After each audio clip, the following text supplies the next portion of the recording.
Ivana Alawi Palaban. Hindi ako pinalaki para manira ng pamilya. Diretsahang inihayag ng kapamilya actress na si Ivana Alawi na kailanman ay hindi siya naging homewrecker o nanira ng pamilya. Sa kanyang latest vlog ay sumalang siya sa lie detector test kasama ang kanyang ina, ang kapatid na si Hash Alawi habang ang bunsong kapatid na si Mona. Alawi naman ang tagabato ng tanong. Hindi tulad ng kanilang naging lie detector challenge noon, totoong machine na ang nakakabit sa katawan ni Ivana at isang eksperto ang bumabasa kung truth or lie.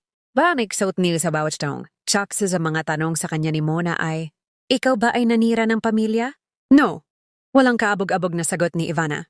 Pa-suspense naman ang paglalabas ng resulta ng kanyang sagot na truth naman ang lumabas. Hindi ako pinalaking manira ng pamilya, say ni Ivana matapos makumpirmang totoo ang kanyang sagot. Pagpapatuloy pa niya, I respect families kasi kami nga broken family. Ano to tapos maninira ako ng family? Si Raulo ka pala eh.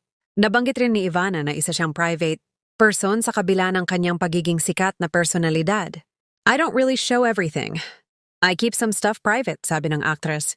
Nitong nakaraang buwan lang nang umingay ang pangalan ni Ivana matapos masangkot.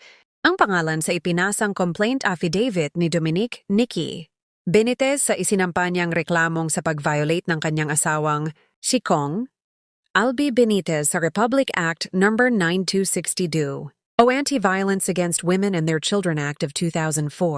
Naglabas naman ng official statement ang producer-politician sa pamamagitan ng kanyang mga legal counsel at pinabulaanan ng lahat ng aligasyon ng kanyang asawa.